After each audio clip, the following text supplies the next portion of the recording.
The following may contain offensive language, adult humor, and or content that some viewers may find offensive. The views and opinions expressed by any one speaker does not explicitly or necessarily reflect or represent those of Mark Radulich or W2M Network. Please listen with caution, or don't listen at all. TV party tonight! What? TV party tonight! Oh, we got nothing better to do than watch TV and have a couple of brews. Don't want to talk about anything else. We don't want to know. We're dedicated here to our favorite shows! Oh, my tickets! Everybody loves Hippo Toes. Scary dog! Blurson and Blurnsville. Futurama!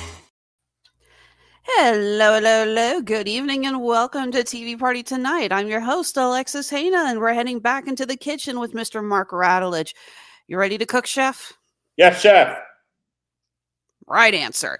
We're talking The Bear, Season 3. We're finally caught up! Yeah, it's been a long, strange trip. Now let's move on to the list of all the other shows that we need to go start watching that we should have been watching years ago. I got caught up today on season 4 of The West Wing. I'm doing all right finally. I'm not, watching these in the middle of the night to try to get them in before the actual day of the show.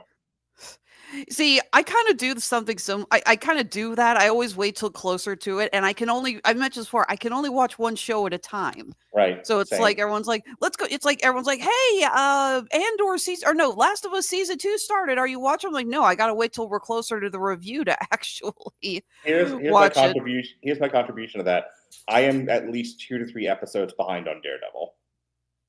I was watching it contemporaneously, and then stuff happened, and I stopped watching it. Also, I've lost interest in the show, but I'm gonna see it through. I'm gonna finish it. But that was one where I was watching week to week, and then but I had to watch other stuff as well. And then I had to watch The Bear, and then I had to watch The West Wing, and we're doing The West Wing tomorrow. So I just quit watching Daredevil because I didn't have enough time. I need to watch Daredevil. I still can't find anyone who wants to review it though. Everyone I know is marveled out. They're just kind of done. Yeah, I mean, we're supposed to be talking about The Bear, so I don't want to spend too long on this. But there is, beyond the stuff that Robert and I have beat to death, there is just kind of the great Marvel collapse going on, where even when they right the ship, even when they are not completely doing the stuff that has failed them for the last 5 years, this is one of those things where you're going to have to go and go beyond to win back people's interest. And it's harder once you've lost someone's interest, it's harder and harder to get it back, no matter how many corrections you've made.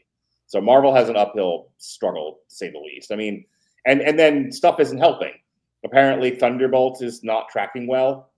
It's tracking to be a flop. And then I don't know if you've heard the latest, but people are now starting to talk about Fantastic Four, and it's about Sue Storm. It's about gender politics. It's about the Thing is gay. The Human Torch isn't a playboy. If even one of those things is true, this movie's in trouble.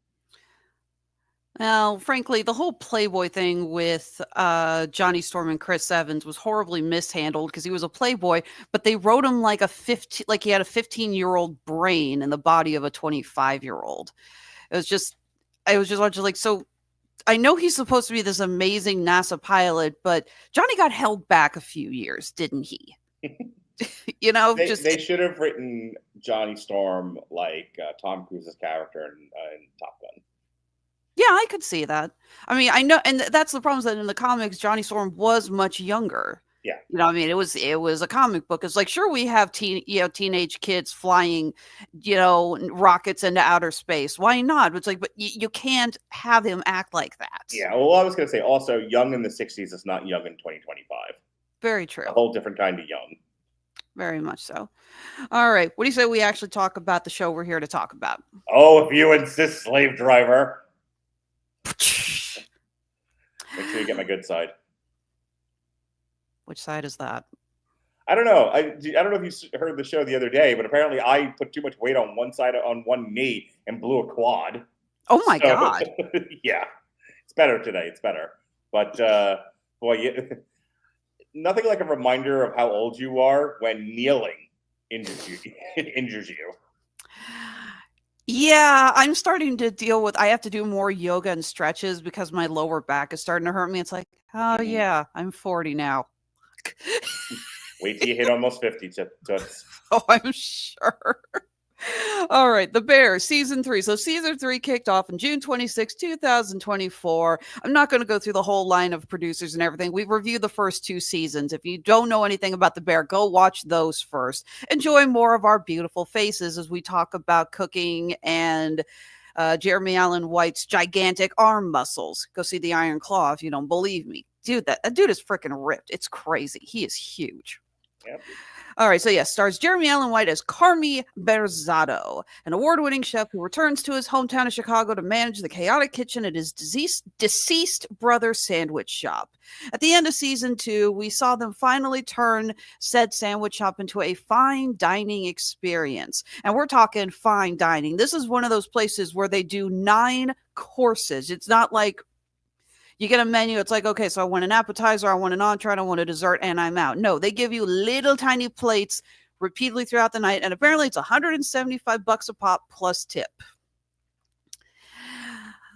So we saw them finally make that, but the stress is still on. I'm waiting for Carmy to just keel over from an embolism at this you know, we've seen shows about people who are stressed out. We've seen shows about people who are struggling, but they really emphasize just how far these chefs are pushing themselves. There's multiple episodes that just focus on Carmy standing, shouting, hands, 20, 40 plates, just screaming and seeing the stress rising, seeing the veins popping in his forehead.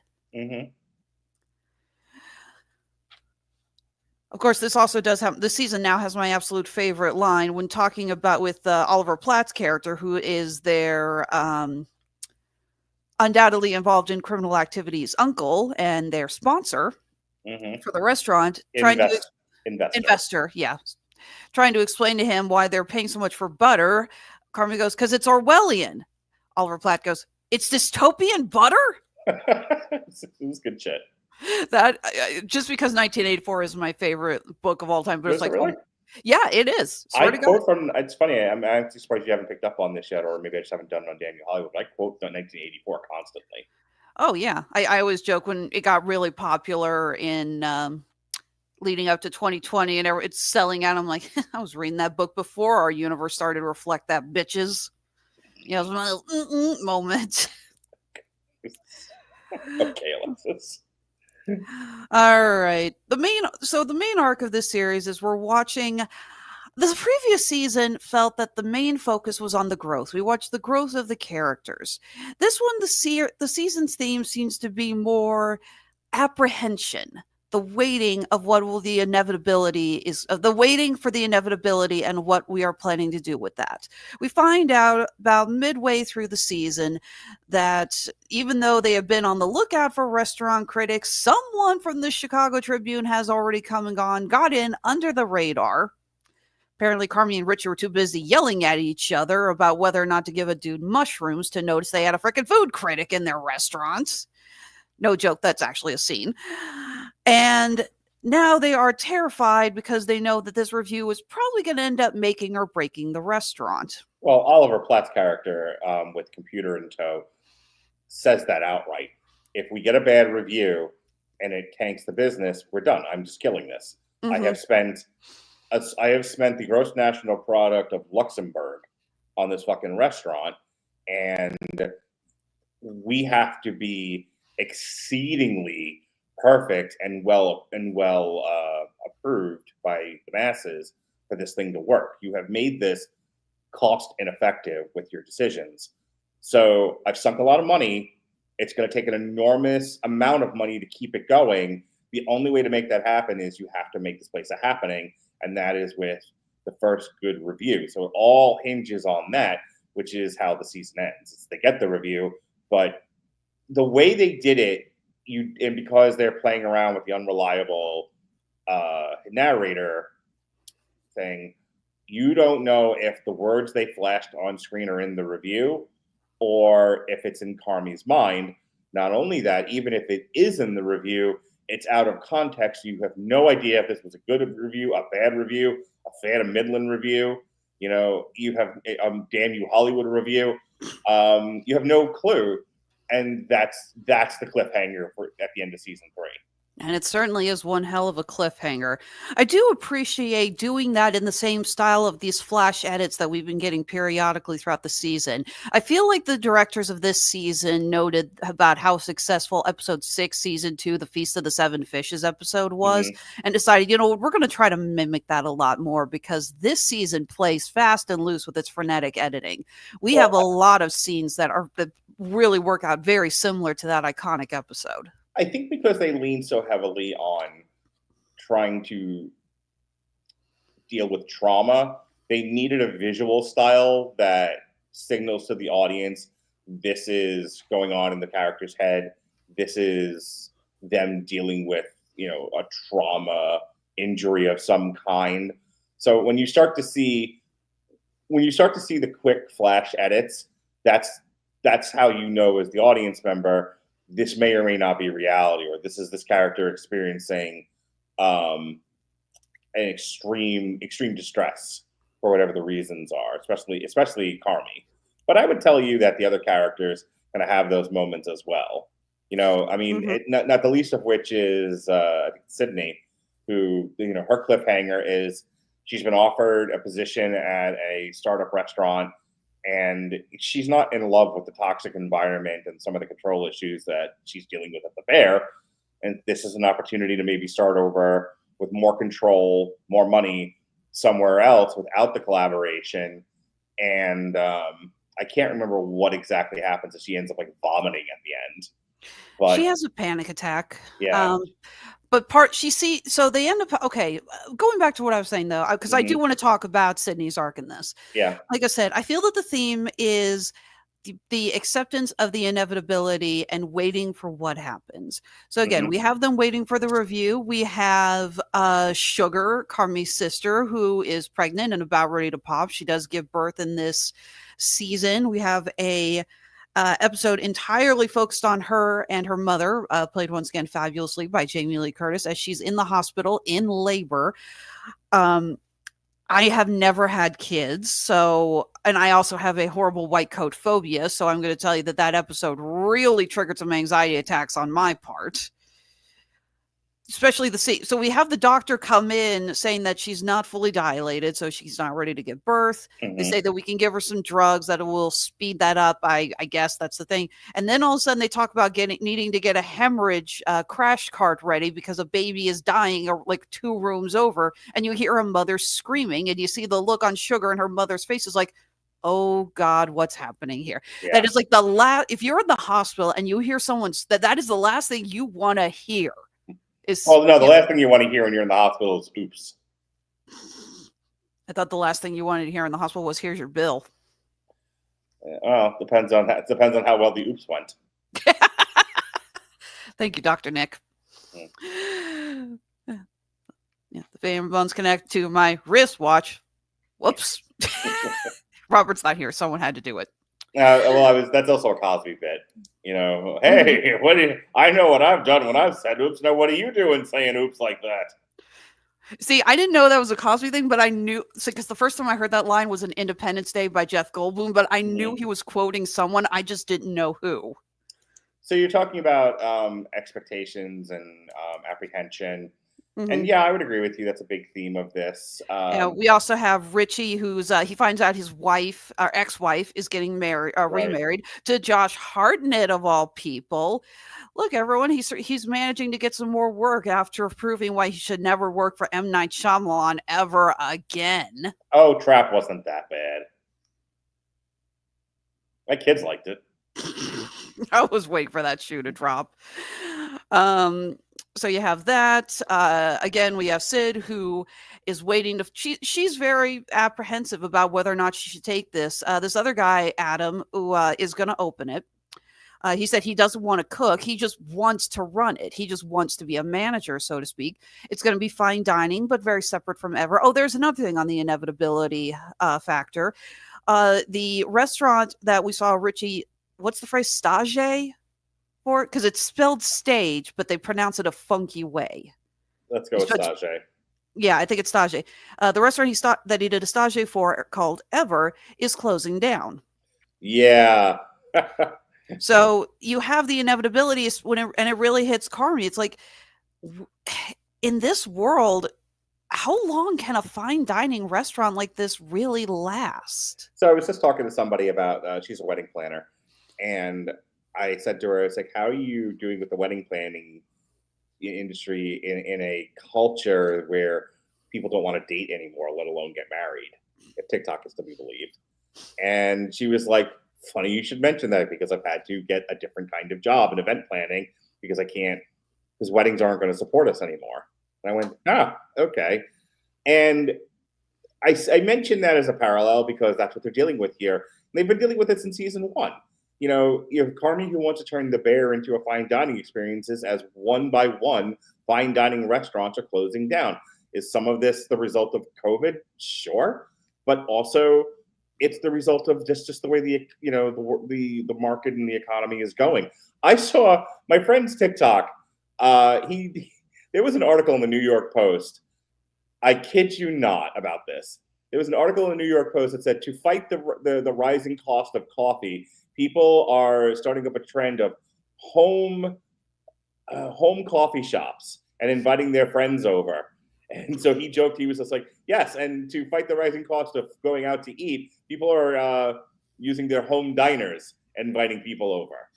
And he's, the joke is, we've always had the ability to serve coffee at home if you want to invite someone over for coffee. Like, this isn't a trend, Yeah, I live to cook dinner for my friends. Mm-hmm. One of my okay, I am a huge foodie. I would consider yourself not an amateur chef, but like an amateur of an amateur chef. Mm-hmm. But cooking is one of my favorite hobbies. And one of my favorite things, that I've mentioned this before on this show, is I love having friends over and trying out new dishes for them. Right. Had friends over just this last week.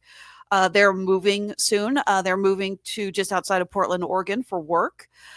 They're two of my closest friends. I'm going to miss them so much. So I invited them over for dinner, and I made seared salmon with Japanese risotto with shiitake mushrooms.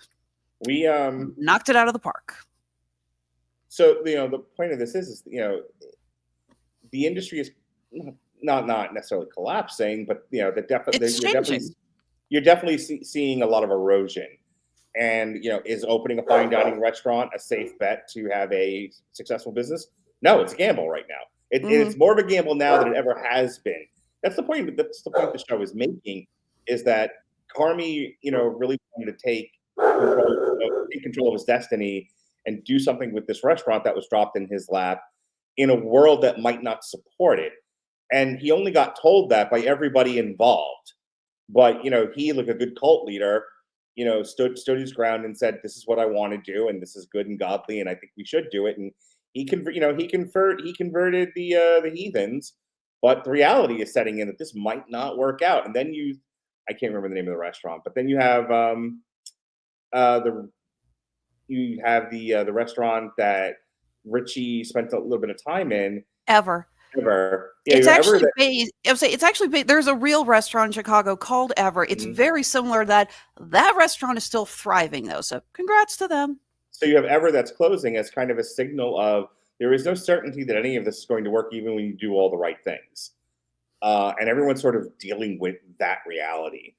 And if you can't make it in Chicago, where can you make it? It's one of the three biggest. It's one of the three biggest cities in the country. And if Los Angeles, New York, and Chicago are all unable to support the restaurant industry, where can you start a restaurant like that?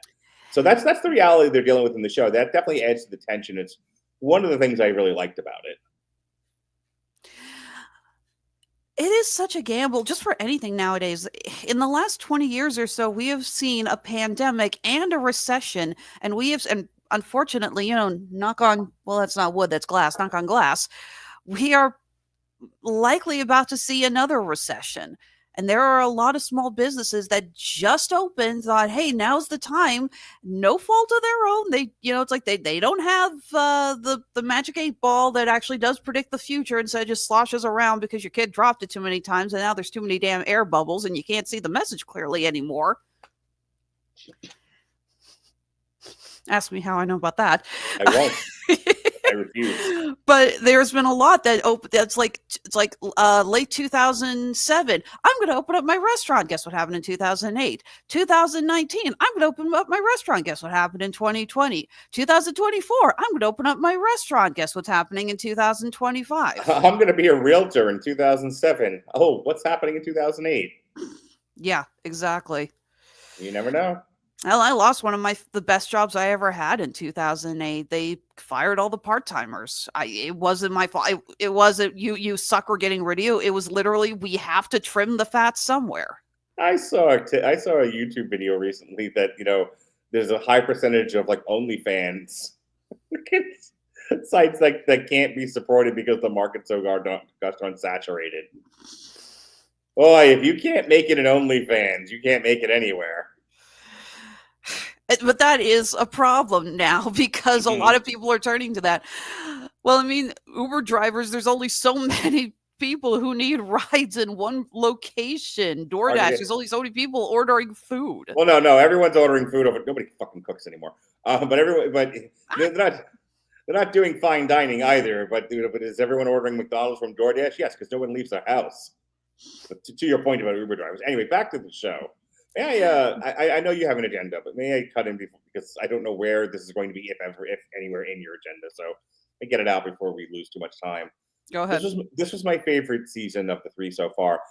It finally became the show I wanted it to be from the start, and it does it's funny because it's not set up as seasons; it's set up as parts. And this is like a very long movie. The first act was inheriting the business and convincing everybody that we should have a restaurant. The second act was the creation of the restaurant, and now that plane has finally landed, we have to deal with the reality. We have to deal with the reality of the restaurant in the world.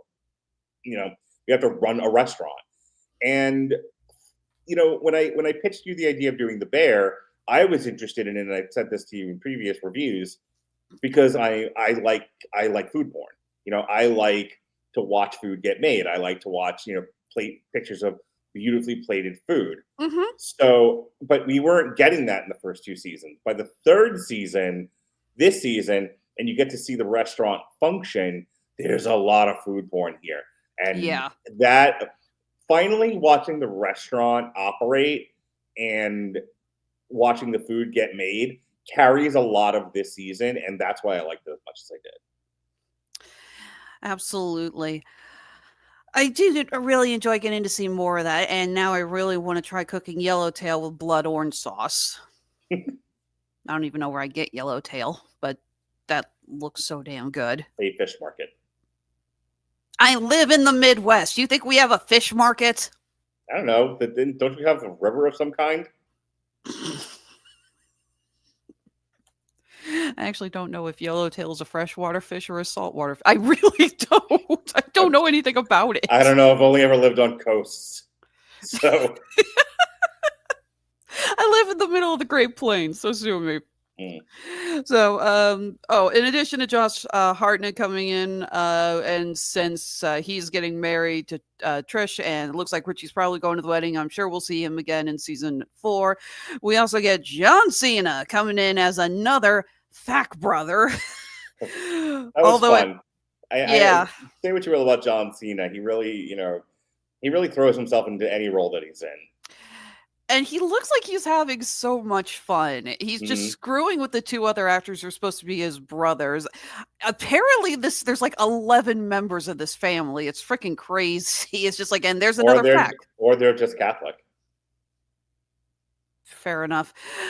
But he is hilarious coming in to help them wax the floors for the photo shoot, just screwing with his brothers, and to the point they realize they need to recreate a duck restaurant. Apparently, Carmy gets it in his head that they need to change the menu daily.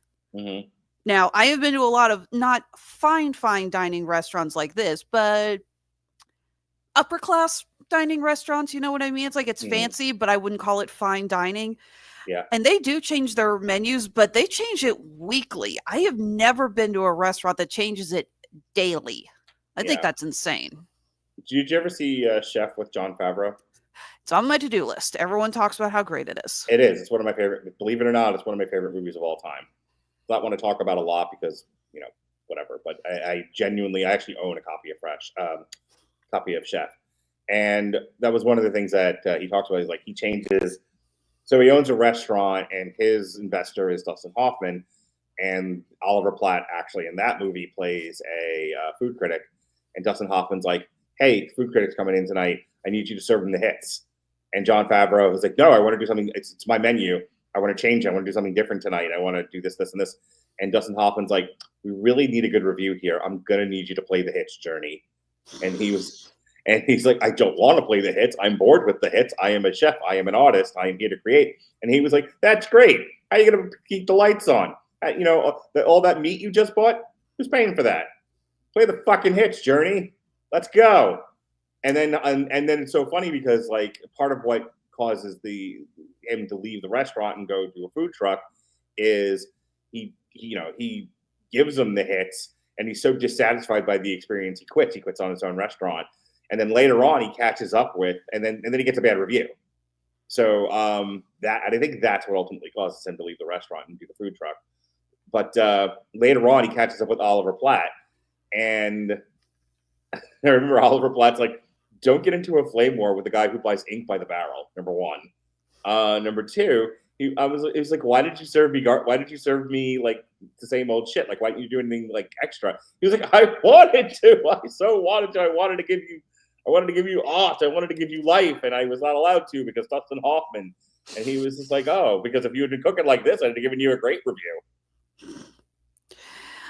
Like I said, most places that I know, this is a main thing, especially in the Great Plains, is that for us, when you see a restaurant that changes their menu, again, weekly, not daily, but weekly, it's because we are cooking what is fresh. It's like, okay, so the freshest ingredients we got this week, we got halibut, we got pork chops, and we got chicken legs, not chicken breasts, but chicken legs. So let's focus on those, because that's the idea, is that we're trying to focus farm to table, getting the freshest ingredients possible. It's never a case of this is what I am feeling because I am artistic. It's like, okay, this is actually going to taste the best because it's the freshest and it's got the least amount of chemicals and it's been frozen the least amount of time.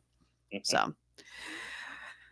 But yeah, like I said, loved seeing Cena in there, and yeah, that's one of my favorite moments of the season is they realize they have to recreate the duck from the night that the critic was there, and they're all just sitting there going, "Wait, which duck? We don't even have duck because we weren't going to cook duck," and they can't. None of them can go get a duck, and Cena's like, "I'll go get a duck. Do I need to get a garbage bag? I saw one over in the freshwater pond," and they're like, "No, not that kind of duck."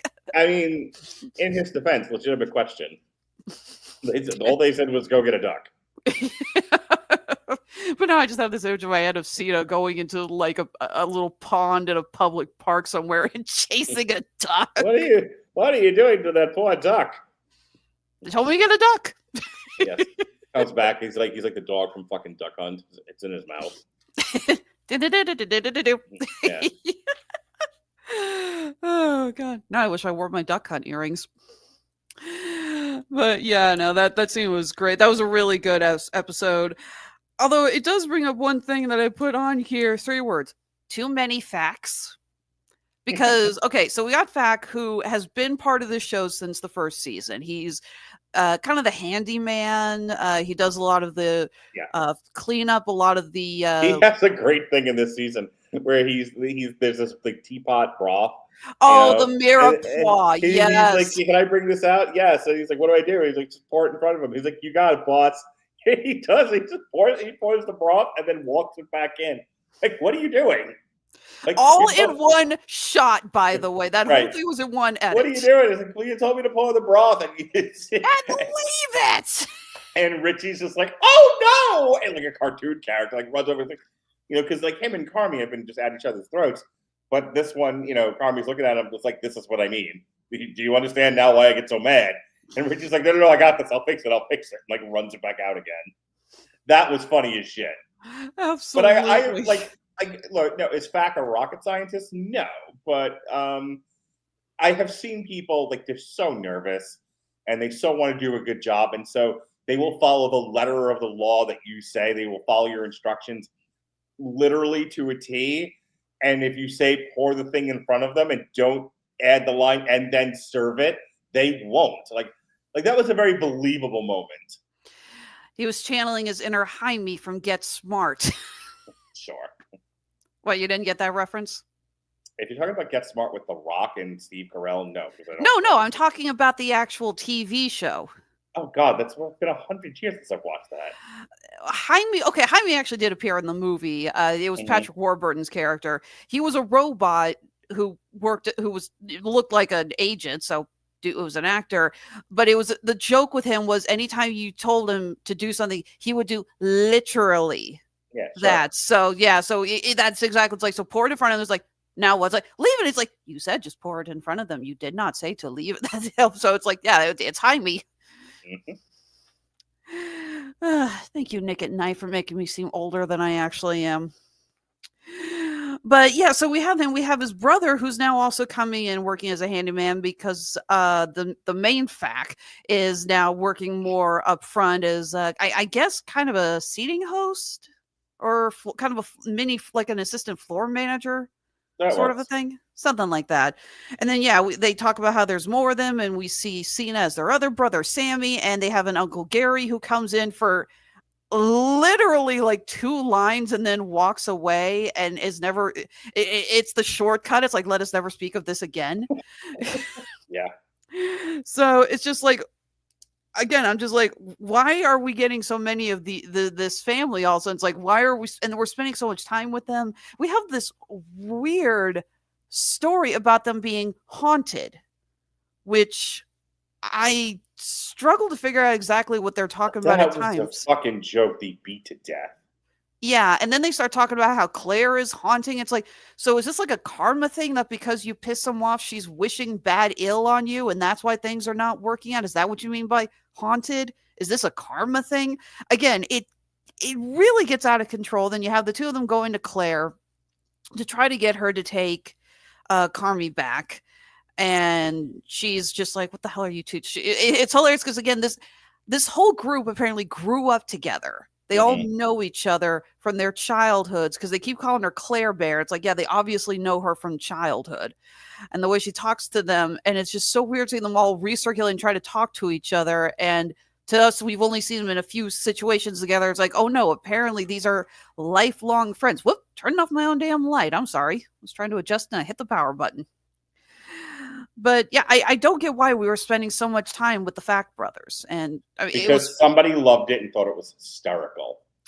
And look, maybe other people who watched it also laughed their ass off at that. I didn't want to hit the skip button, but it was also late enough at night. I have a tendency now to like watch TV on my iPad, and then I'll have my phone on. Which, but I was reading recently that's a thing now. Is there's not a lot of TV. People are on their phones while watching TV, and that's kind of the way TV is designed these days, which I think is an interesting thing about better culture. But yeah, so like I could tolerate it because I was already distracted. Had I been like really focused in on that episode, I'd have thrown my fucking iPad through the window. It is a joke that somebody thought was hilarious that they did not want to cut. Yeah, like I said, they do have a couple really funny scenes here and there, and they are a great sense of levity.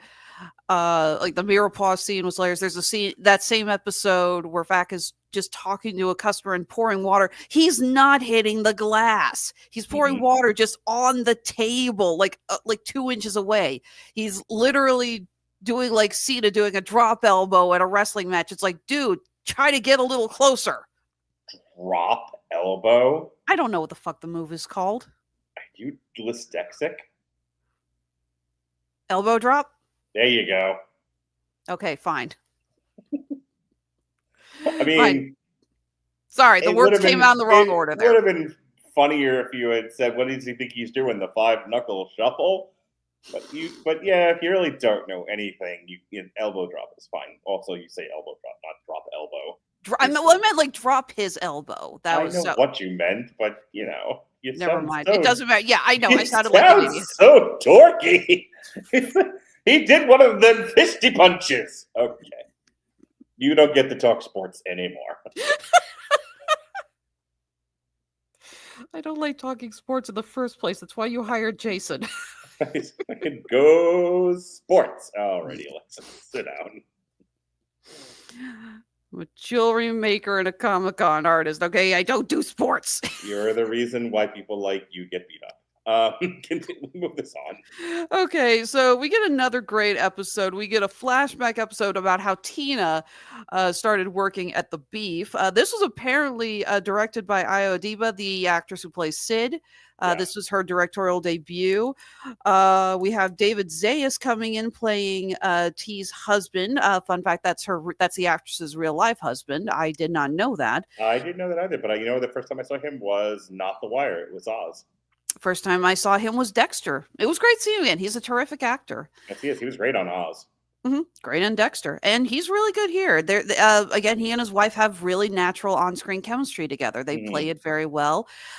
Although that episode does make me think about some of my worst job application experiences. Because you have a scene where T thinks she's finally got an interview and she goes into this corporate building and they're having an open interview hour. And the kid working the front desk who's not even looking at her, he's typing something ferociously, although the way he's acting, I assumed he was probably playing an online game. Sure. Doesn't even look at her and goes, no, that job was filled. It's like, but you had the post like, no, that job was filled yesterday. Again, not even looking at her. And she's on the verge of tears because this kid is not giving her respect. And yeah, she slams her fist and I was, fuck you, Adam, just to get him to notice her. Have you ever had when you applied for a job? I don't know if you've ever had something that bad, but have you ever had one that was just like, wow, you people are the biggest assholes on the planet? Not necessarily that, but I've definitely been in situations where I was out, at a store or something, in a situation where I needed to be attended to either by a salesperson or a server or something like that.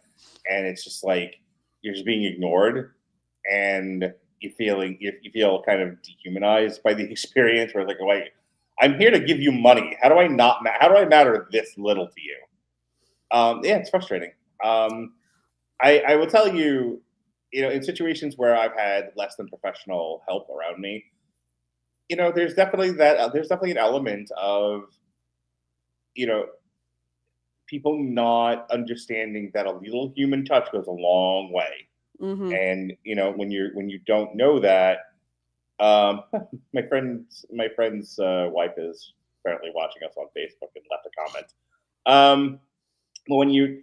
When you can't bring yourself to do that much, it's a very dehumanizing experience. So I don't think she overreacted at all. I don't either. And I actually had a job experience pretty similar to that. When I was still working as a graphic designer, I got called in for an interview. And it was me and two other guys, so group interview. And talking to them, I realized they had way more experience than I did. I'm sitting there going, there's no way I'm going to get this job. But I can at least go in, talk to them, at least get my resume in, maybe, build some points, maybe get some experience, something. I don't know. And the person comes out and they says, okay, we want to talk to you. You go home. Didn't even want, and I was just like, why the hell did you call me in? I literally could not figure out why they invited me for this interview to get dressed up, get my hopes up, sit there, and then say, no, we don't want to talk to you. I bawled in the car when I got out. I felt so insulted. I was so embarrassed. Yeah, sure. So yeah, that moment was like, I feel you, T. I feel you. It's a good episode. It definitely, it's funny to deal with kind of recent culture type shows. I mean, this is dealing. The last 5 years have been real interesting, but I think dealing with sort of the post-COVID world has its own intricacies, its own kind of subcultures. I've talked with Jesse any number of times, especially during the David Simon stuff that we did, about we were all, I mean, you're not that much younger than me. I think you just turned 40 there, about 7 or 8 years younger. But we all have parents who grew up during, the height of American civilization, like the mid 20th century. There was a promise of if you make the right decisions, you do all the right things, you listen to your parents and go to school, you get a career, you get a family, the gods will bestow bounty on you and you will have a happy and fulfilled life. And life happened, either, individually or just, who thought there would be a pandemic, who thought there would be, a half a dozen financial collapses, the rise of the internet. You realize that the internet's only about 25 years old. Oh, I know. I love, there's a t-shirt that says, I'm older than the internet. I'm like, yeah, I am. I still remember using freaking card catalogs in libraries. I might be off a little bit, but I mean, like, if you're talking about like my first experience with America Online, that was the late 90s. Yeah. It had to have been the mid to late 90s. So we'll say 30 years old. The internet's 30 years old. Look what's happened, and look how the internet changed just this country alone. Yeah. Like we were talking about at the last show I did with Jesse, it might have been the last source material or whatever it was I did last week with him. And it was the last Metal Hammer of Doom jukebox, and we were talking about digital music and how we did a whole thing on how digital music has changed our relationship with music. And it said we wouldn't, and he made a point of saying we wouldn't have gotten into some of the bands that we talk about on here without the advent of online radio like Pandora or digital music services like Spotify or Apple Music. And I went, dude, we wouldn't be talking to each other if it wasn't for the changes in internet culture. Because this whole operation here, this 2-box situation, this is a product of the internet. I wouldn't know you. I wouldn't have known Sean. I wouldn't know any of you guys. There would be no podcast. There would have been no blogging. I brought it up the other night when we talked about warfare. I started blogging in 2004. Blogging was not that old when I started it. Not the concept of blogging. When I started my own blog. Yeah. 2 years later, podcasting was more or less brand new. And I jumped on, to the vast riches it has provided me. Yeah, I had a freaking blog, like a live journal, when I was studying abroad in London, and I was using. You said you were studying abroad. What was her name? I'll do it myself. And I had to use the London cyber cafes because our flats didn't. Go on. And I had to use the cyber cafes because our flats didn't have internet. Right. And smartphones were not a thing. So the whole thing that we're talking about is. Oh, sorry. Go ahead. So the whole thing we're talking about is that episode deals with T dealing with the recent culture of downturn and not being able to losing your career and not being able to land on your feet. I mean, she ends up at the Beef because she had nowhere else to go, and John Bernthal's character kind of took pity on her. But she had come from, she had come from like an office setting, and everyone got laid off. I mean, this is a thing that happens. So exactly. They say flat out, it's like, if this isn't a thing against any of you, we just are we literally have to cut. And the line. And thank you so much for your years of service. Like that line, if you have ever been let go, not fired, just let go from a job, that line cuts like a knife. You have heard it and you hate it because it's like, yeah, thank you for your service. Thank you for, leaving me without an income and a way to support myself and my family. Go to hell. So I like that episode because to a greater extent, I like the bear because the bear isn't content to just deal with this restaurant like it's, an 80s sitcom.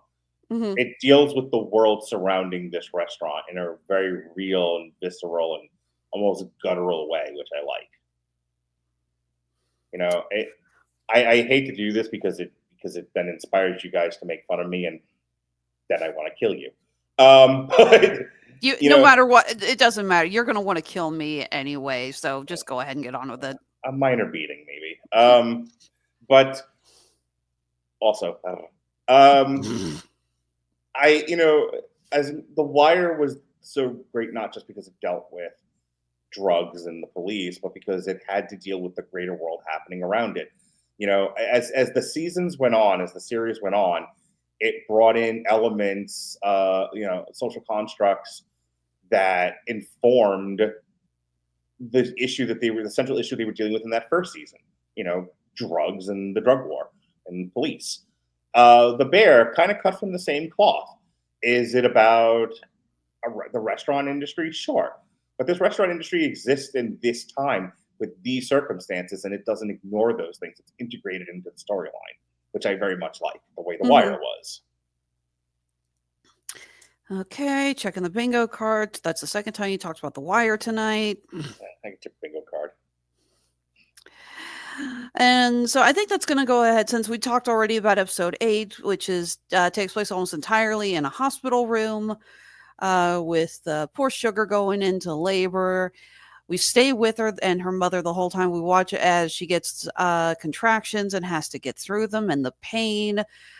We see her, arguing with her mother about whether or not she wants an epidural. Again, I've never had kids, so a lot of this episode was honestly kind of lost on me, but it was great to see Jamie Lee Curtis come back, and we see these two characters who have had a tumultuous relationship to the point that Sugar didn't even tell her mother that she was pregnant until she called her to help her at the hospital because no one else was available. No, well, there was a very live threat that the mother was going to make the pregnancy about herself.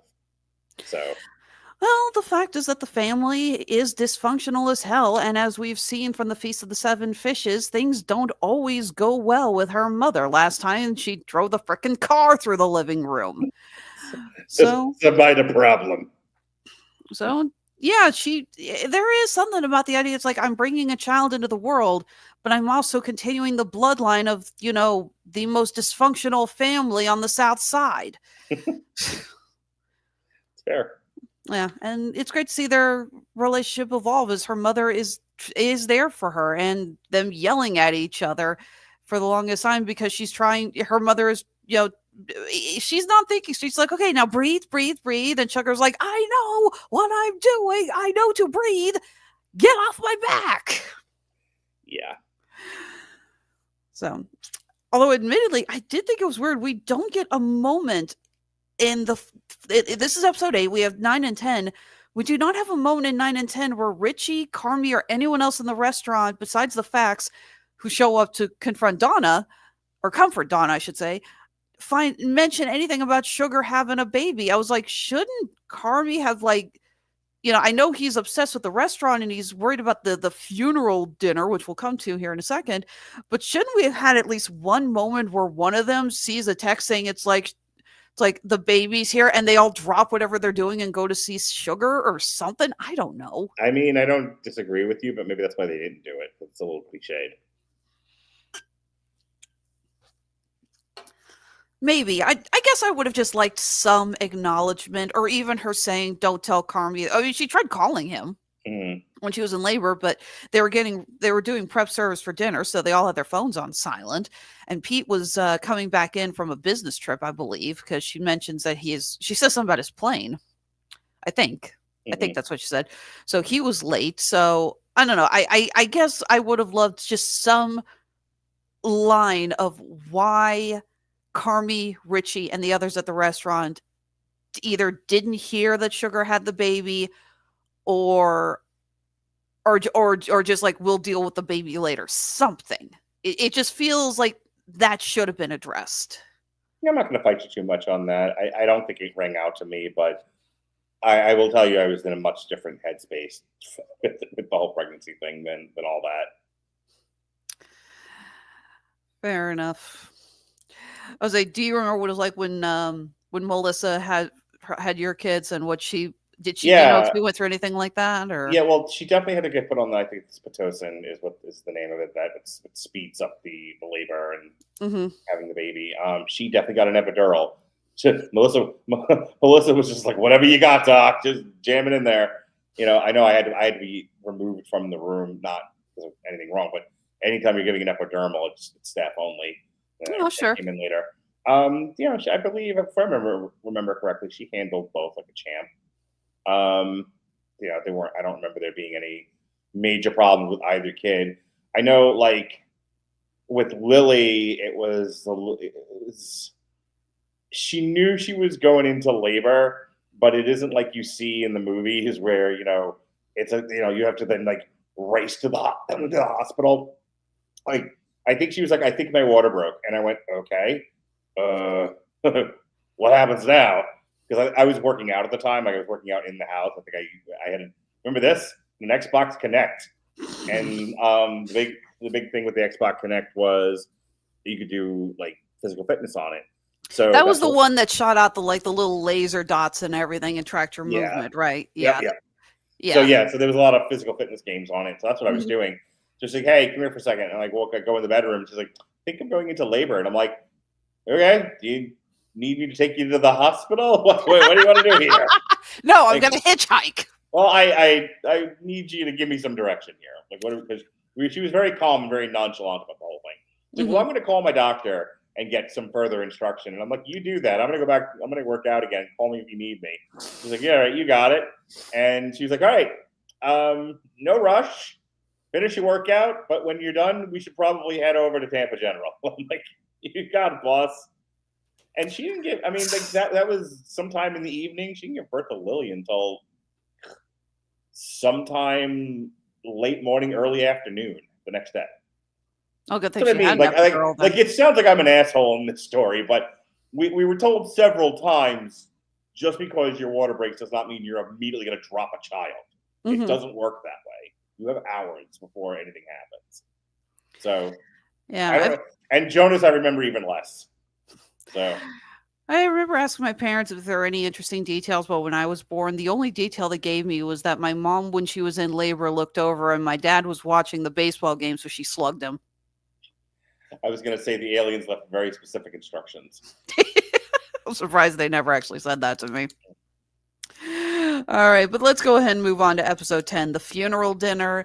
This one is also an interesting because we have a lot of cameos in this from real life chefs. We have several scenes of them just sitting around telling their stories, which I can't find any evidence, but I am 90% sure these were all true stories that they were sharing.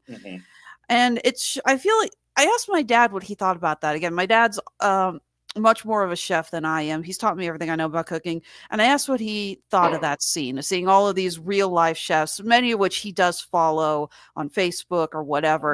And he said the scene gave it street cred and gravitas. He felt like this was the sign that the showrunners really took cooking seriously, and they took the themes of this show seriously by bringing in these professional chefs. Yeah, I would agree with that. So I love that.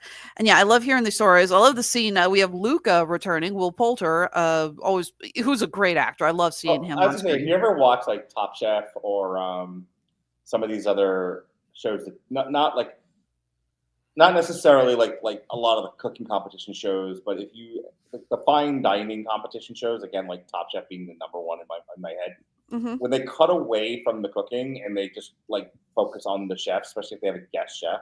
They have it's Padme and then the other two, and then they have a fourth guest in there. The conversations they have were very much like the conversations in that episode. They're just talking about their experiences. They're talking about, how they develop dishes. They very rarely just focus on the competition at hand. They are talking about themselves, their lives, their experiences, and they sound exactly like they sounded in that episode of The Bear. Absolutely. I do love cooking competition shows. Andre and I have been watching Next Level Chef. New season just started, and we are loving it. I did. Have I talked about this with you? Because I know I talked about it with Harry and Robert. We talked a little about what?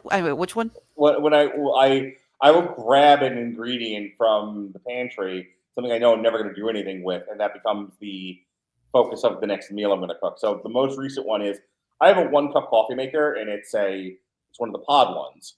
So I only need to buy pods for it, but I have 2 cans of like coffee grounds that were left over from when Jen was here. And I'm going to use the coffee grounds to create a rub for a pork loin. Not bad. Yeah, I thought it was a pretty good idea.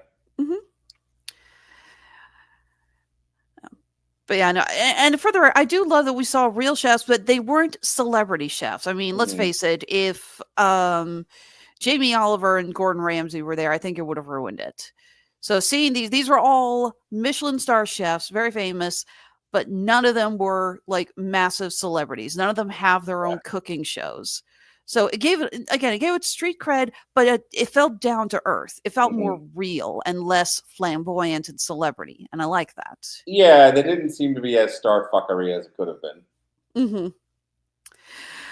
So that also leads to a moment that I know echoed for a lot of us. So we have seen in past flashbacks cameos from Joel McHale, who, if you watch the Community, Oh my God, his conversation with Carmy was the best. Exactly. So we've seen him in flashbacks of the past. He is a massive abusive asshole who or he's just a guy. Whee! You should have done a full spin in your chair when you did that. Well, I would have knocked things off my desk if I had. So I had to kind of stop myself, don't do it. May I just add, I think this is the first time I've ever actually seen the real background of your house. So, you know how occasionally my camera fucks up and I have to go in and reset it? I assumed it was your computer, but sure. Well, no, there's a reason why. It's because I'm using the virtual background through StreamYard. And when I figured out that that's what was causing it, there's two things. One, I figured that's what was causing it. I'm I don't want that to happen anymore, so I don't bother using it anymore. I don't want to take my green screen out because I don't need it. But I spent about a week or two watching a lot of people do what we do, much more successfully, and they're all showing the places that no one's on a virtual screen. They're either on camera or they're not, and if they're on camera, they are showing you where they live. And now a lot of these guys dress up their area with Funko Pops and posters and stuff, but other people, they're just in their house, and I'm fine. If all you voyeurs and weirdos really feel the need to see where I live, voila, maybe you'll catch a shot of my son walking past me with no shirt on, as is wont to happen. I honestly have to do this wall. That's all my artwork, of course, but I have to do this wall because I have to promise Andre that the camera will not catch him at all if he walks this way or anything. He's not going to walk behind me because I'm right up against the wall. So it's there is no way, hon, you're going to be on camera. So all good. Yeah. Anyway. Yeah. But yeah, that conversation. So yeah, he sees, what's the character's name? I think it's Fields, Chef Fields. Mm-hmm. And it's kind of scary how good Joel McHale plays an asshole for playing, this fun, likable character in shows like Animal Control and Community. It's no, he plays someone you just want to knock. What a difference from his Community character. I know. You listen to him. It's I have never wanted to punch someone's teeth down their throat more than you. Because, yeah, Carmy goes to confront him. And I love the line. It's I've thought over and over again what I would say to you, but I don't think I ever got past fuck you. Well, that's the thing. It's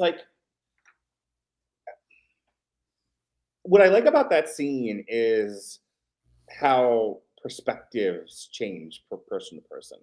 For Carmy, and I hate to be cliched, and I can't remember what the entire quote is. For me, it was for you, it was the worst day of your life. For me, it was Tuesday. It was a Tuesday. Rest in peace, Raul Julia. Yeah. For Carmy, it was he had such an impact on him, and it made him question himself, and it gave him trauma and everything. And for it gave him ulcers. And for Joe McHale, it was I made you better. Quit your bitching, pussy. I know you don't like the show, therefore it's bad. So, or you've never watched it. It's a bad show. You don't like it. One of the three, all of the three. But it was one of the major driving factors of Cobra Kai. I just never had much of an interest in watching Cobra Kai because I didn't watch The Karate Kid when I was younger. I watched it when I got older, so the nostalgia goggles are not on for me for that. It's worth a watch. Because it deals with I am not unsympathetic to the idea of we should not mistreat each other, but there is something to be said for the hardening of one's skin, learning how to cope with a variety of things. The world is not always an easy place. there's a bit in season 4 of The West Wing, which I just finished watching, and Toby's character, I'll talk more about this tomorrow night, but Toby's character is arguing with his ex-wife, and she's just like, you're just so sad all the time. And he was like, and I was like, and I don't want that sadness to bleed into our kids. And he's like, yes, God forbid I should prepare them for a world that's going to eat them up if I don't. Look, I'm sympathetic to that, to William Zabka's arguments and Cobra Kai, and all the way back to what McHale is saying to him. We talk about like Full Metal Jacket, and granted, you can't do that kind of thing now. But the reason why they used to do it is because they needed to turn ordinary men into supermen, into killers. There's a parenting is hard. It makes you become a bad guy in a way that you don't really want to. Which is why some people don't, and then those kids grow up to be, whatever. But that's kind of what's happening in there. Is like one, you're not as important to me as I apparently am to you. And boy, when you learn that for the first time that you are not as important to somebody as they were to you, it just kills you. It absolutely just fries your soul. But then on top of that, this idea of like, you were so awful to me. He was like, no, you want to be the best chef in the world, you're going to have to take some abuse. You're going to have to develop some calluses, grow some thick skin, learn some coping skills.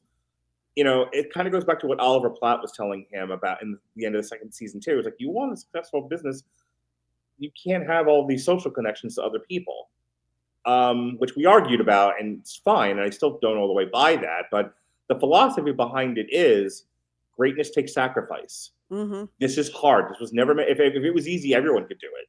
Yeah. But you want to be extraordinary. Extraordinary people suffer. Some of the best geniuses of our time were people who greatly suffered from any degree of mental illness.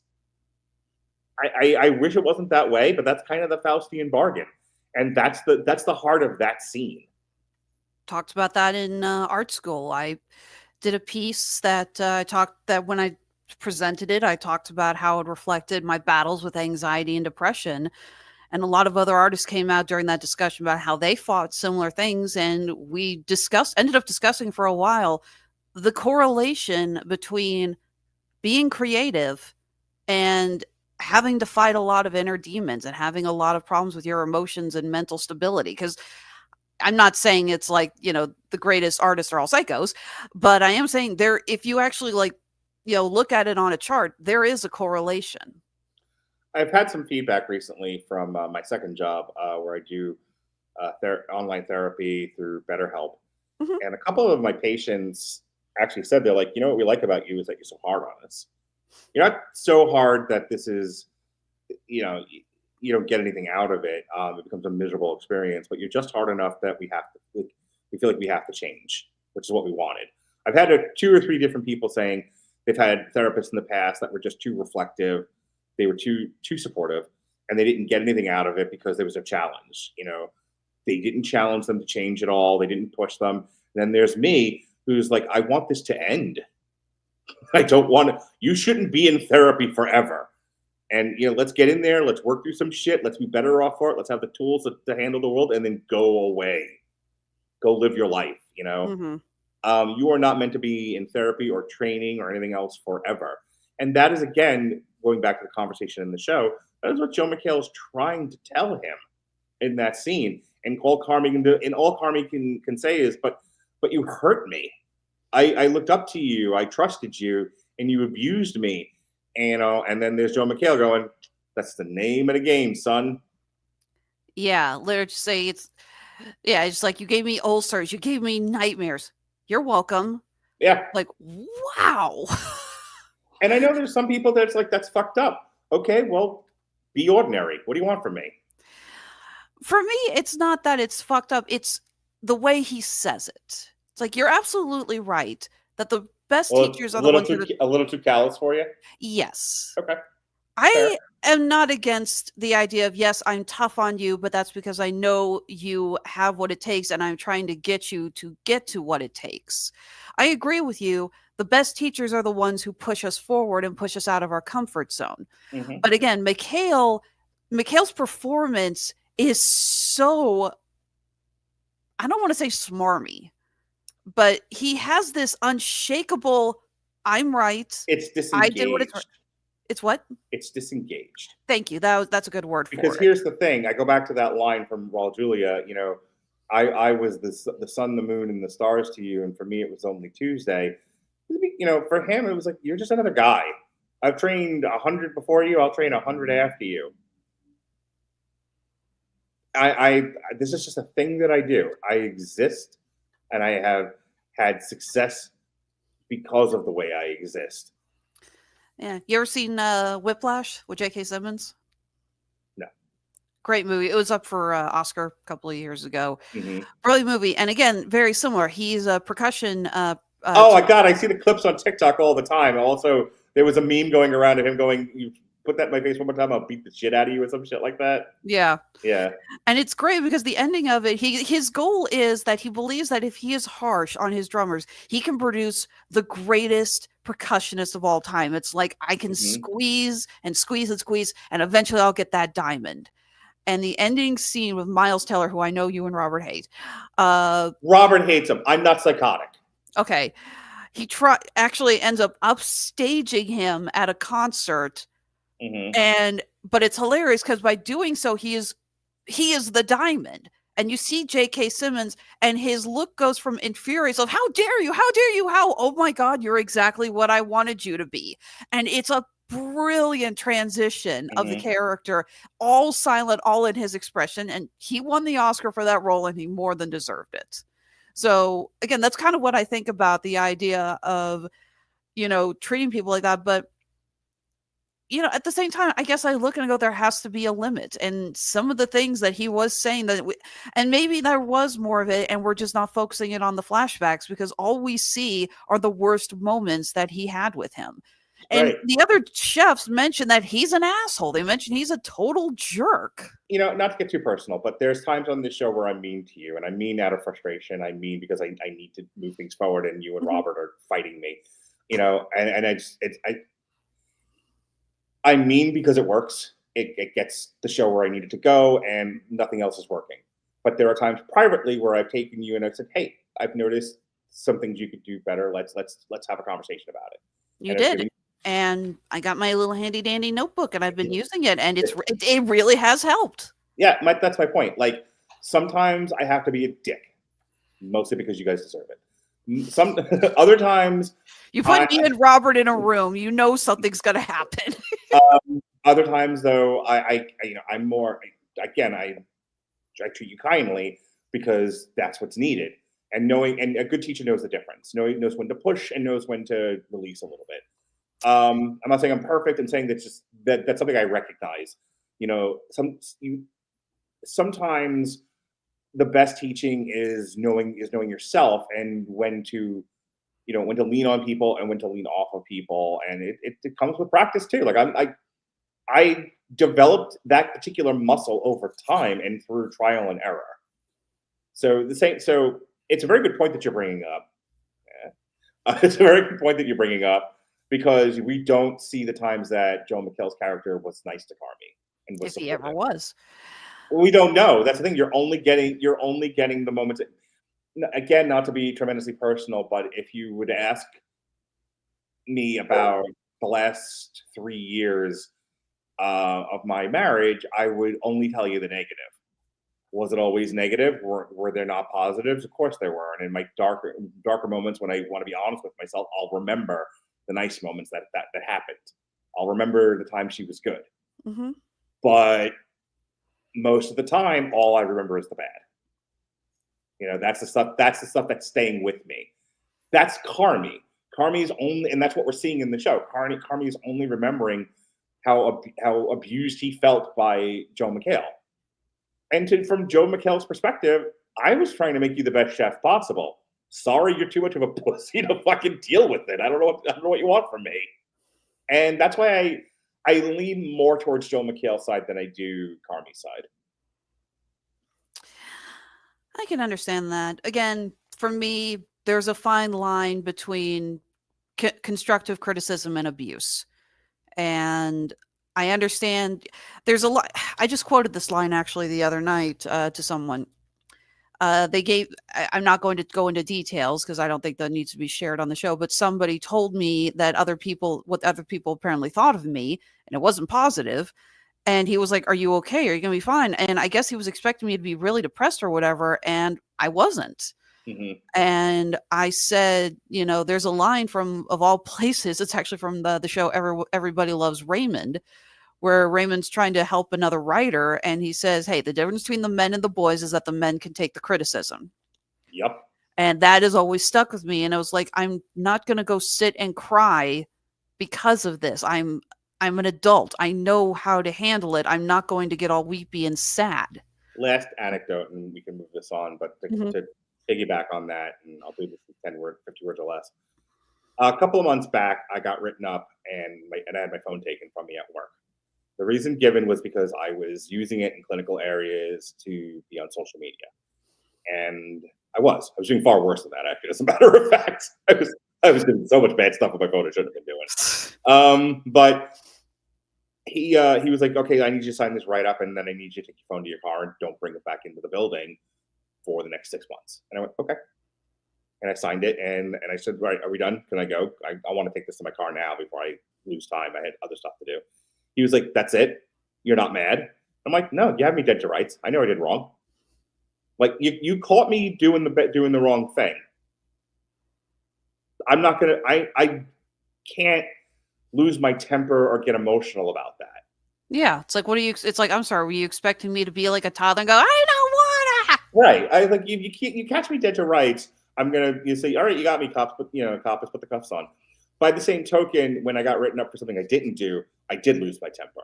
Oh, sure. And after 2 or 3 rounds of going nowhere, I finally just gave up and then quit my job.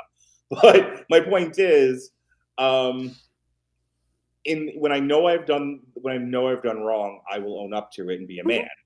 When I feel like I'm in the right, I will also act like a man and stand up for myself. Mm-hmm. Yeah, I mean, there have been more than a few times where I messed up on the podcast and I said something stupid, or I did something stupid, or I hit the wrong button or whatever, and you haven't bitched. Or you hit one of my buttons. You're really making me rethink ever wanting to go back to Florida. But you've told me, you're like, "Hey, don't do that again." And it's like, no, you're right. I screwed up, and I might be a little hurt. It's like a little shamed, a little embarrassed. It's like, oh God, why did I do that? But I'm not going to throw a temper tantrum and be like, "Yeah, I know." It's like, no, I screwed up. You caught me. I'm a little shamed, but I'm going to try to do better. When I gave you notes, the first question I asked is, "Do you want to be better at this?" You had said, "No, I'm fine the way I am." And I'm like, "All right, I can't listen to your shows, but like but I don't care. It's like, do what you want." But you're like, "No, I do want to be better at this." So I gave notes to Dorian too, and I'm like, "Do you want to be better at this or not?" And I gave him notes on how to do this. Like, again, you don't always have to be a dick, but sometimes you have to be direct with people.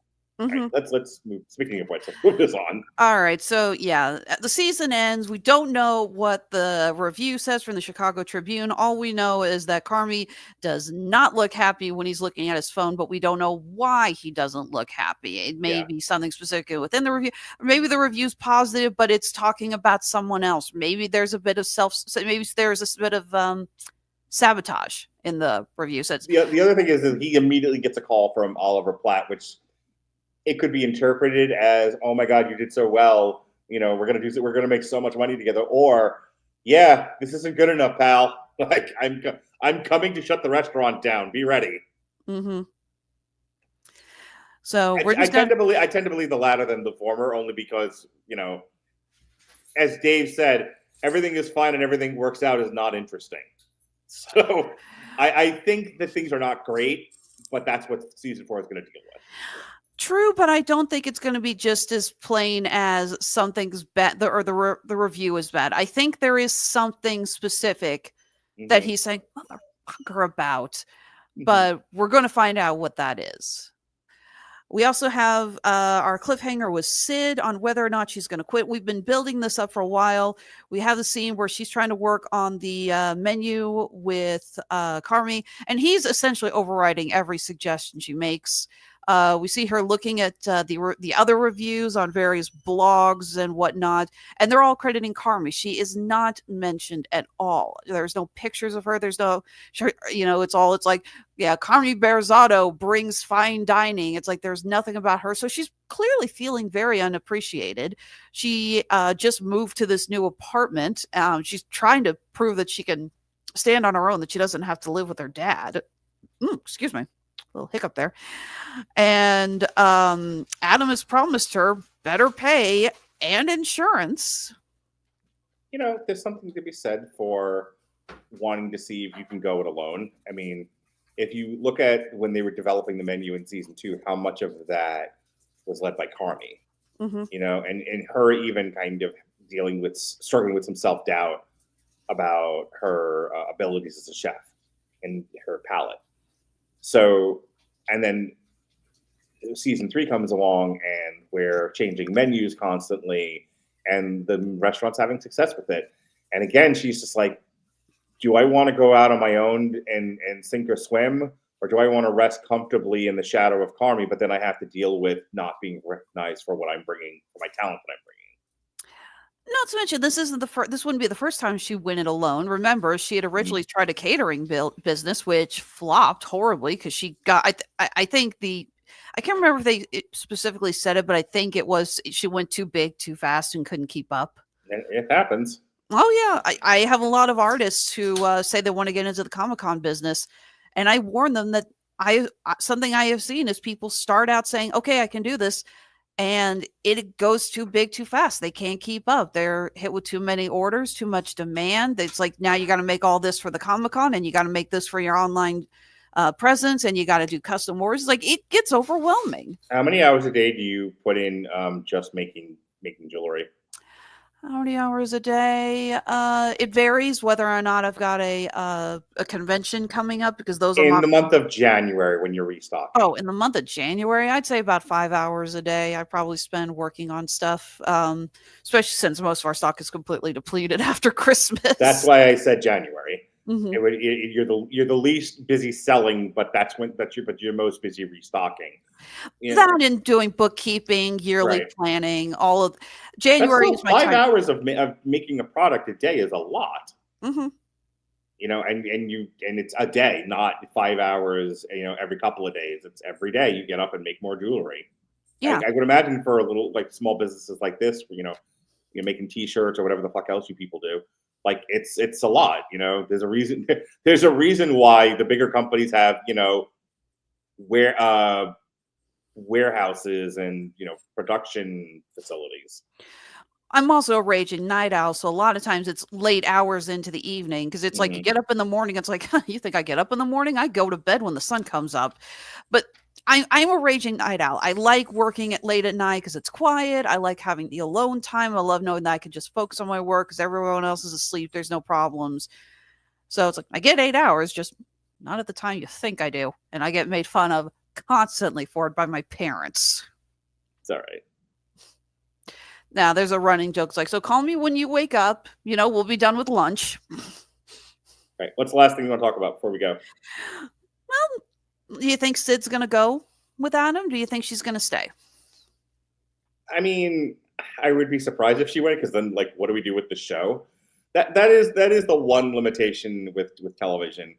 Unless they're writing a character off the show, again, I'll go give you a preview of The West Wing tomorrow.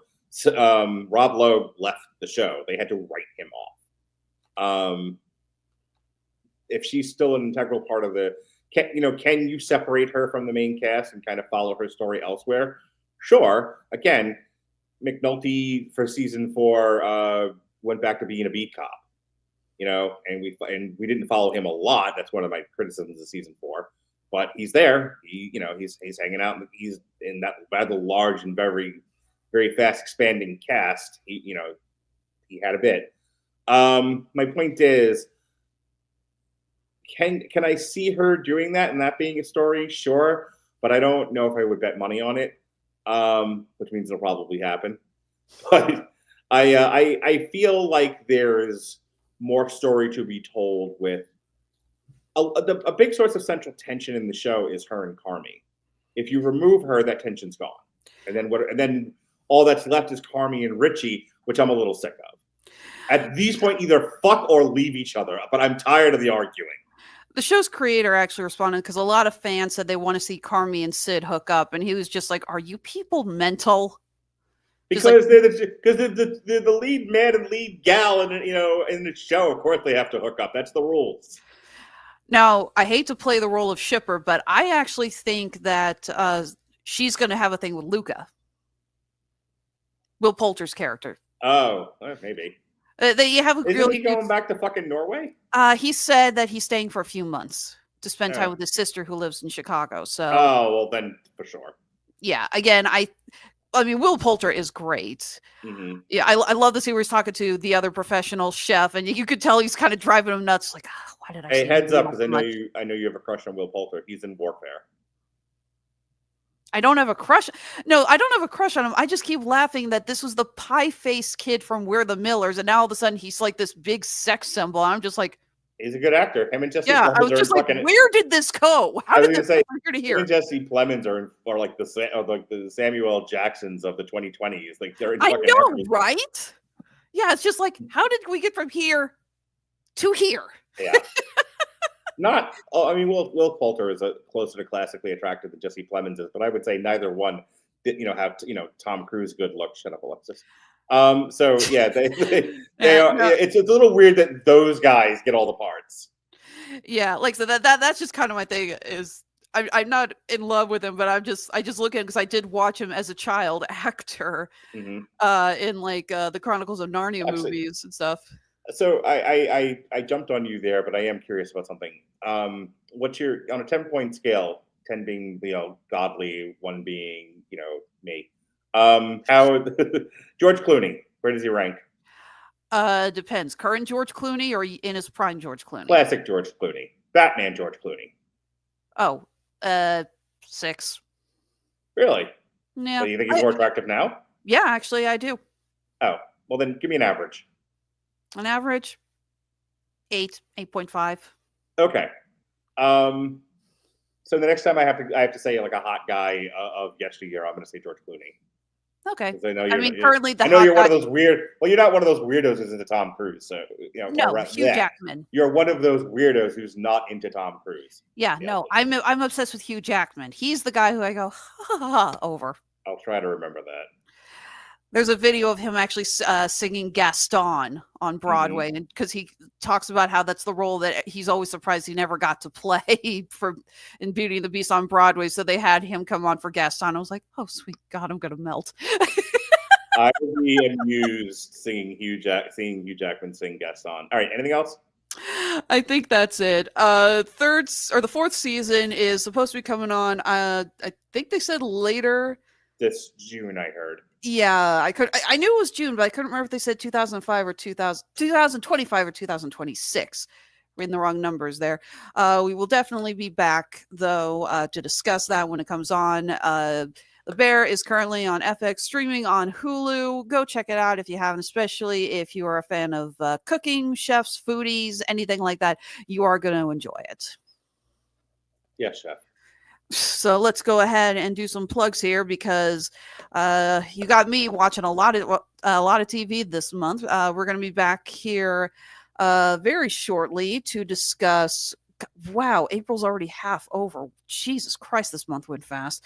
We're going to be back in 2 weeks to discuss The Bondsman. That's the new show on Amazon Prime. Yes, for those of you who are sympathetic or friends with Alexis, like Mark is so mean to you. I didn't want to do this. She pitched it to me, and I said, well, you pick a show, I pick a show, and that's a show you're picking, so that's a show I'm doing. I saw the trailer, and the first thought in my head later was, this looks like something Mark would like. I'm serious. It looked like it was up your alley. So far, you have not picked anything I haven't liked, so I'm trusting you. You picked, what was it? The one that we did last October that was on Peacock. Mass Hysteria? Yeah. Which I also had dim hope for, and it ended up being really, really good. So, all right, so far you're doing well. And I'm the one who got you on Only Murders in the Building. I was the one who suggested that. So I would say you haven't picked. I mean, we both chose Resident Alien, but that was also a time I was doing anything related to comics. But like I said, know, when's the next season for that coming out? I just checked. Yeah, who the fuck knows? But my point is, you have a good record with me of having picked stuff that I don't hate. So you definitely have a genre. My God, like when I saw the trailer for The Bondsman, I laughed hard. I was just like, this is a very Alexis show. But I'm giving it a chance. We're going to talk about it because after that is we're doing the Netflix show Apple Cider Vinegar, which was about the scandal revolving around apple cider vinegar. And I feel like that's also kind of in our wheelhouse. More on the Pam and Tommy welcome to Chippendale side than the mass hysteria and bondsman side. Very true. And I'll be there back the day before that to discuss season 2 of Andor. I'm going to be bringing in our go-to Star Wars man, David Wright, and Andrew Orozco, who I am thrilled to have coming back. And shortly after that, we're going to be talking season 2 again of The Last of Us. Mr. Orozco will be joining me for that as well, along with Jesse Starcher. They were both on for The Last of Us season 1. We had a great time. I still remember Jason Andrew. On for Last of Us? Huh? Wasn't Jason on for Last of Us? He was. I don't know if I've heard back from him yet or not. You know Jason's work schedule. I'm still waiting to hear from him. Changes by the month. Yeah, I just still remember asking them at the end whether or not they thought Joel made the right decision, and Andrew Orozco just gave me this look of, God, I hate you. I'm like, what? And he's like, I played the game. Everyone asked that for months. Just like, why do you have to bring that shit up again? So Alexis will also host a Daredevil show if anyone actually wants to talk about it. Seriously, I know we're kind of burnt out on Marvel here, all right? For the record, you made a joke earlier about spending the gross domestic, the GDP of Luxembourg. And at this point, I think we just need to stop saying that and start saying spent worth the budget of Captain America 4. Yeah, sure. But yeah, you don't have me on. Speaking of your shows, you know who got into Percy Jackson suddenly? My daughter. When season 2 comes out, I will bring her on. I would love to bring her on. Oh my God. You want to hear someone talk your ear off about Greek gods? That's my daughter's jam. Mind if I drop that my shop has Percy Jackson jewelry? Sure. When's her birthday again? It was January. Damn, missed it. All right, I will let her know that she is being drafted to talk about the next Percy Jackson when you get to it. Yeah, for the record, I don't know when Disney Plus is going to do Percy Jackson season 2. Season 1 ended a little bit ago. It was really good. We gave a positive review to it. It was a hell of a lot better than the movie, no question. So, but I haven't heard anything about when season 2 is coming out. I have been hearing a little news about production for the live-action Avatar: The Last Airbender. Still a little miffed about their choice for the casting of Toph. So, okay. You got to bring Jonas back on for that? Yeah, I'd love to. He's only older and more obnoxious now.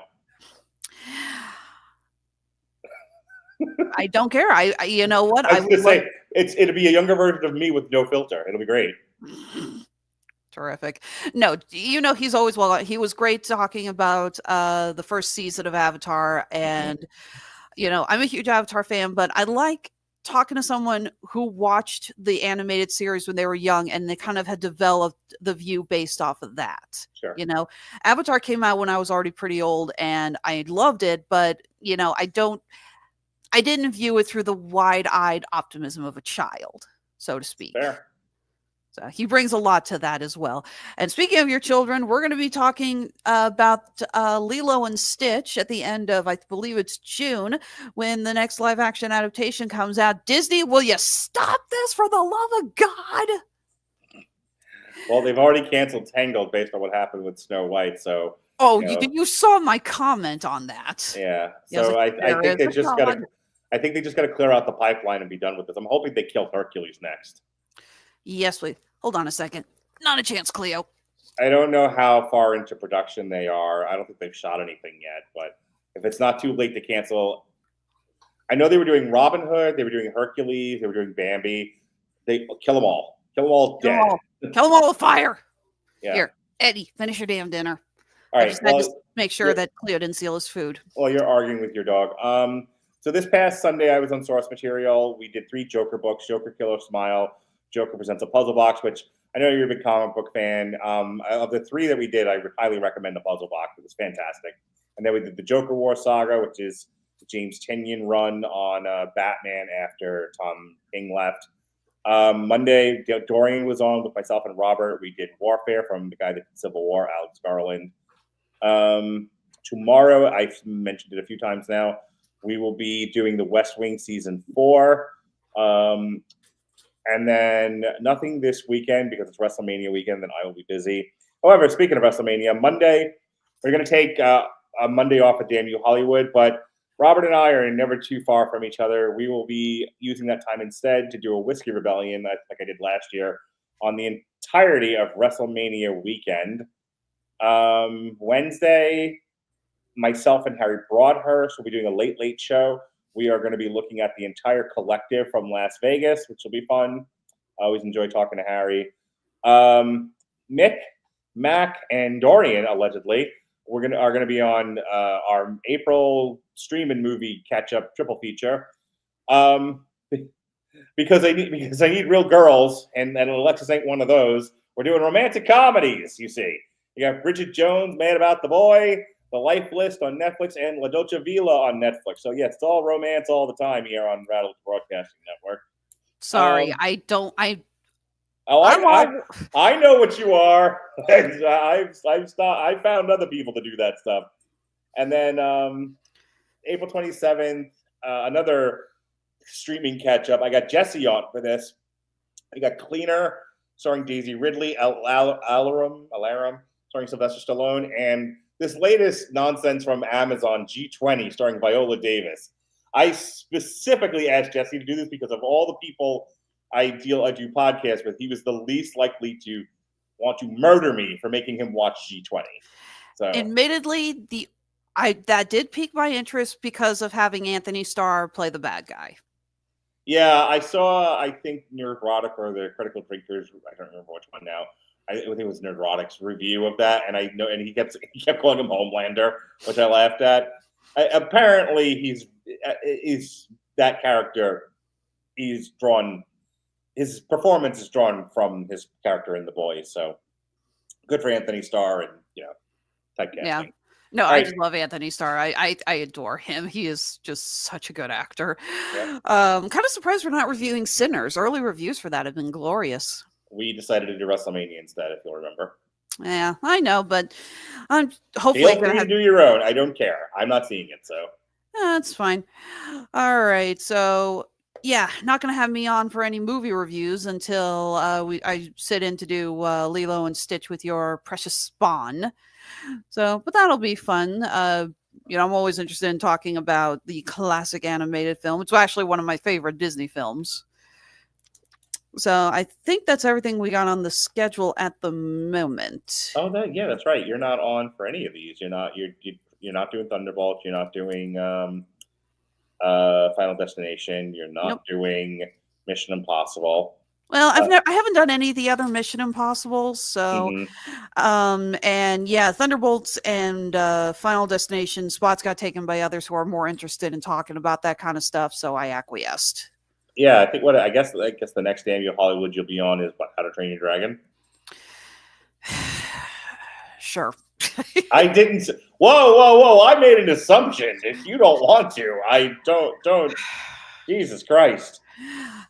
Yeah, I'll do it. I'll suffer for you. No, I don't want you. It just kills me. It's like, oh my God, DreamWorks, of all the lessons that you had to take from Disney, you took this one. Okay, we'll talk again because now I'm not committed to this. I'm not doing anything that feels like you're being forced because what was it that you were like? Oh, Snow White. You're like, you wanted me to be here against my will, and I'm like, no, I didn't. So maybe that's just the way I remember it. Maybe maybe my clouded memory. I just remember me like tied up on the floor, going, "Please, don't make me watch Rachel Zegler." I'm not raising a finger to put you on How to Train Your Dragon until you tell me you want to be on the show. Not that you'll suffer for it. Fucking Betty Davis over here. All right, take me home, baby doll. All right, and as far as the plugs that do pay the bills, Honeysuckle Rose Creations, where fashion meets fandom at the intersection of geek and chic. We're doing a little downtime right now. Usually April, we've got a lot of conventions, but we didn't actually have anything pop up this month. So we're spending our time working on a few new products, getting everything online. Our stores are fully stocked. Lost my train of thought there for a second. Our next convention is actually not until the end of May. We're going to be heading every time you have a train of thought, it leaves the station.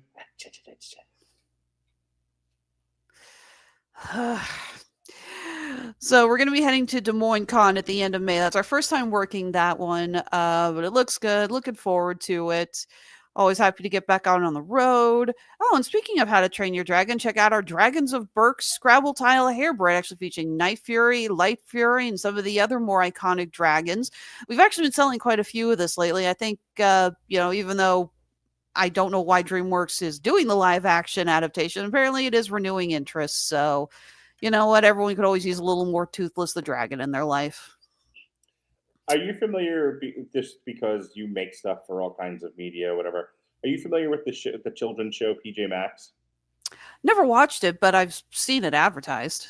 So my daughter went through a whole thing with PJ Masks the other day, which then spawned a conversation between her, me, and my son that we want to do like an adaptation of PJ Masks called Dark PJ Masks. Yeah. Same characters, by the way, same toddlers. They're just a little bit older, but like they're dealing with like drugs, and one of them died, and they've retired, but they have to be brought back in to deal with a harsh enemy. We want to do a grim, dark version of PJ Masks. Just remember, that's how 50 Shades of Grey got started. It's a fascinating story filled with very well-developed characters and a plot line that enriches us all. Yeah, absolutely. So anyway, we got our stuff on Etsy. We also have a store on Handmade at Amazon, fully stocked. And as always, you could follow us on Facebook, Instagram, Blue Sky, Suck at Twitter, and TikTok, as long as TikTok is still operational. At this point, we're literally living week to week on whether or not this app's going to, shut down or not. So again, that's Honeysuckle Rose Creations, the intersection of geek and chic. So from myself, from Mr. Radulich, thank you for listening. And remember, every second counts.